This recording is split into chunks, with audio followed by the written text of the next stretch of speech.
Hey guys, welcome back to Clownfish TV. This is Neon. I am here with Geeky Sparkles. Hello. And Ricky Gervais is in trouble again. Yeah, it's the day that ends in Y. Pretty much, yeah. He's got a new comedy special on Netflix, and the media hates it. Oh, shocker. Shocker. And they're saying he's anti-trans, and I think this happened before. This happened like back in 2019 or something too. You know, like Ricky Gervais's comedy, Netflix's transphobia is getting old. God, yeah, this has happened multiple times throughout his career. He's been accused of this, accused of that. He's a pretty edgy comedian. He always has been. You know what you're gonna get.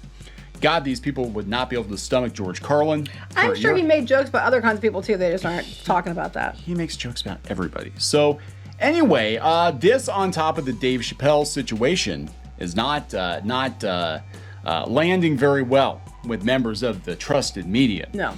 Members of the trusted media now, I think, have an axe to grind, in particular with Netflix, because in the last couple weeks, golly gee, it's amazing what happens when the money runs out.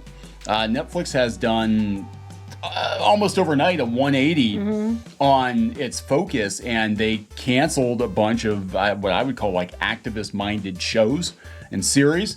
And they fired a bunch or laid off a bunch of people that are being called activists. Yeah, but they were tied to a lot of the shows. They tied got canceled, to activist type shows. I mean, you got rid of the show and you don't need them anymore, then... Right, but then you've got Netflix coming right out and telling them, if you don't like the content we produce... You gotta quit. Quit.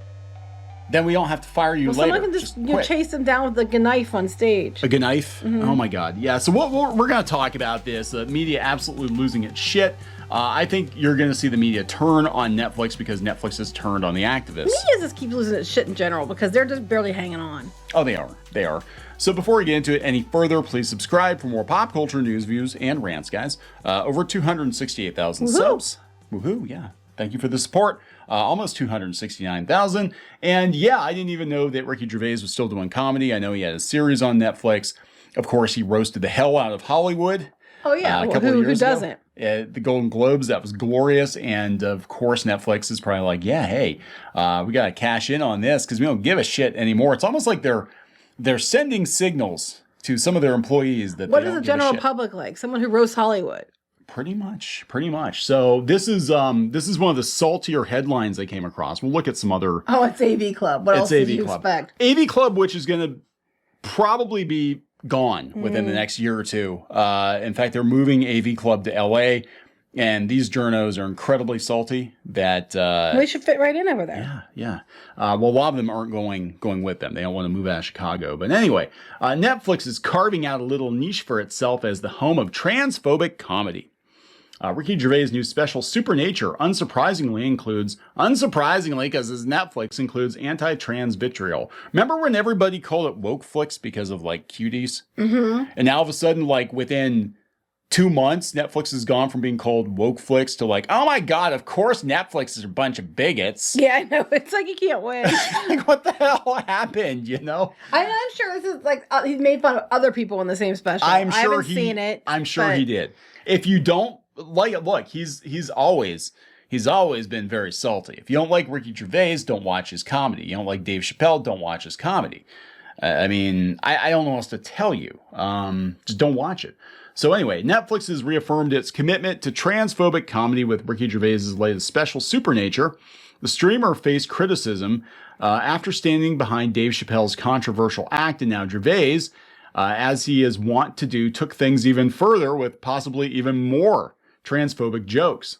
Here's a sampling. I'm just going to read the first couple of sentences because this is not our jokes. This is Gervais' jokes. These are not our jokes. They're not something we would say, but you know, I'm not very funny anyway. No. So it starts out with, oh, women, not all women. I mean, the old-fashioned ones, the old-fashioned women, the ones with wombs, those fucking dinosaurs. I'm going to end it there because it gets saltier from that. Yeah. But, I like the dinosaur comment, though, because I know, like, especially in comics, my God, that's the go-to insult for Twitter. It's like, oh, my God, all those old white men and their stupid comics with their stupid smelly men, those fucking dinosaurs. They need to just die out already. I get told that I'm a menopausal cow. Even though I'm not even menopausal, but you know. I am. I identify as menopausal.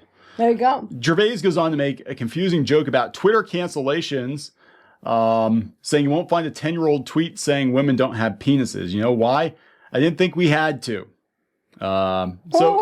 He goes on a tear. Now, does Ricky Gervais, again, his joke's not ours, does he give a shit about getting canceled? No, he does not. Does Netflix give a shit? They stuck up for Dave Chappelle. I don't think they give a shit. I think what they give a shit about at this point, for better or for worse, and you do not have to like or agree with their content, but I think at this point they are interested in subscribers, eyeballs, and retaining revenue.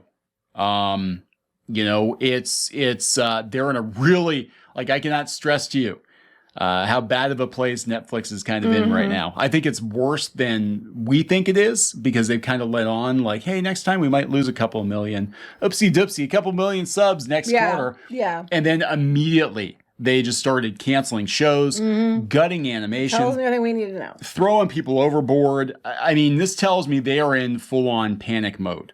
So at this point, I think you're going to see quote-unquote woke flicks turn into a company that, again, you don't have to like the content, but they're going to focus on content that they think is going to bring and retain subscribers. I think when it comes to Gervais, I think what he's doing is I think he's more making fun of the extremists, like on Twitter, and the activist types. I don't think he's actually making fun of people, you know, per se. I think he's more making fun of, you know, the arguments you see on the internet is what I think he's making fun of. And at the end, he's like, in real life, of course, I support trans rights. I support all human rights, and trans rights are human rights. Well, they are. And he adds, live your best life, use your preferred pronouns, be the gender you feel you are. I'm not going to finish the rest, but you know. It's so funny though. Okay, well, no, you can read it. It's up on the screen. So yeah, I think, look, this is, comedians especially are coming under fire right now. And so we're like, we can't laugh anymore at anything. And I think they take it to the extreme they take it now because everybody's so damn sensitive about everything. And, you know, Jerry Seinfeld, God, he was sounding the alarm like 7 years ago. He's like, I refuse to play colleges because those kids can't take a joke. Yeah. And now those kids are working at places like Netflix and like the AV Club, and they still can't take a joke. No, you know? It's okay. Well, no, they can take jokes as long as the jokes involve Orange Man bad, anybody who doesn't agree with me is an alt-right Yahtzee, and stuff along those lines. Those jokes are the funny ones. Yeah. It's okay when they make fun of people. You're just not allowed to make fun of them. So, I misread this headline. This is the first article I saw on it. I thought it said, like Ricky Gervais, Netflix's transphobia is getting old. But he would find that funny. I think he'd find that funny. The special is full of graphic, dangerous anti-trans rants masquerading as jokes. Glad said in a statement. Again, I think this is a bigger issue. This is basically payback for Dave Chappelle, payback for Netflix purging the activists, and they're gonna get more of this. And I don't think it's going to take somebody making jokes like Ricky Gervais or Dave Chappelle. I think anything that they put up there that is not PC enough is going to come under fire. As long as you're making fun of things they think you can mock, like, you know, Trump, people who support Trump, anything they don't agree with, anything, you know, right of extremist left, then you can make fun of everybody there. But otherwise you can't. And I noticed that other article you had put up before, the first one, they did go on here about the layoffs, which company let LGBTQ plus people go. That's because they got rid of a lot of the projects they were attached to. Well, okay, so it's interesting. The same day that these stories come out about Ricky Gervais, this comes out from the LA Times. After layoffs at Netflix, questions mount over diversity efforts. Do you see what's happening here? They're trying to push it back so they get their own way. Yes. This is basically a bunch of salty employees that got terminated. Netflix basically told them, we're not going to change our content. You don't have to like it. If you don't like what we do here, then you're more than welcome to quit. Well, so that's the thing. The thing with these groups of people, these extremist people, these activist types, is that nothing is ever enough. And even if you do diversity and inclusion and you make it a mandate and a priority, but it's not enough. You have to do more and more and more. Why do you have any white men on the show? Why do you have any, and then why do you have any straight women on the show? You know what I mean? It just comes down to, it's never enough for these people. And you have to draw a line somewhere. And even drawing a line and still continue to keep mandates isn't enough for them. You have to come out and, be all about them at all times, or you're a bigot. So, this is interesting, though, to see the thought process behind this. And we've seen this so many times before, and it almost always ends the same way. Because at the end of the day, you can have the best of intentions, but money talks, right? Money talks. If there's no money, and if activism is charity and it's a luxury, it tends to be the first thing to go. Well, the problem is it wouldn't have to be, because here's the thing: if you could do shows and movies and things, and you have diversity and inclusion in an organic way, and they did for decades prior to the 2015 when everything supposedly was disinvented. Right. You can be entertaining. You can have shows that everybody loves, and it can be very diverse, very inclusive, and different types of people, and everybody will love it. If it's a good damn show with good damn characters, that their identifier isn't, I'm not white, I'm not straight, I'm whatever. If that's their main character, what they're pushing, people are going to turn it off. Some of the most popular shows in the 80s and 90s included The Cosby Show, Fresh Prince of Bel-Air, In Living Color, Will and Grace, Ellen, and it was a little bit different because it wasn't like they just hit you upside the head with... No, and the thing is, if you have good characters and good story done right and about, those things first, and identities second, agenda far, far at the end, then people will tune in. And that's what they don't understand. They just, it's not enough. It's not enough to have diversity. You have to have my opinions and agenda in there too, because I said so. So this is Yvette Dion, right? Who I guess was in charge of Tudum. She led Tudum. And she was talking about how, she finally could tell people what she was working on, socio-political stuff. She tweeted the day Tudum launched, thinking about the impact of Netflix in all of our broader world, all of us. No, 4 months, all us. And then that sums it up. All us. It was all about us. And then 4 months later, they got laid off. As the company fights to maintain its leading position in the streaming world, some of the laid-off workers are questioning whether diversity efforts will become part of the collateral damage. I don't think diversity is going to become collateral damage. I think extremist narratives might become collateral damage. Activism first might be collateral damage. Yeah, I think that's what's going to happen. I think because we talk about help and anti-help, and we talk about marketing and anti-marketing. When you come out of the gate with a very strong political position, and not only like, if you don't like it, you're an istophobe. Yeah, that's the difference. It used to be, and there were always celebrities that were political, and they're like, I believe in these things, whatever. But then it went from that to, I believe these things. If you don't believe these things, well, you're just a damn bigot, and I'm going to go on a tirade about how I hate people like you. And then it becomes almost like religious zeal. Like, if you don't believe what I believe, you're going to my version of hell. And then it becomes an altered version of history that everything that happened before in the past was everything was bad until they suddenly fixed it. In the just recently, they had different actors have come out and said, that different people that are diverse actors have come out and been like, well, finally now we're seeing people of color, we're seeing this kind of identity or that kind of identity portrayed in these different franchises.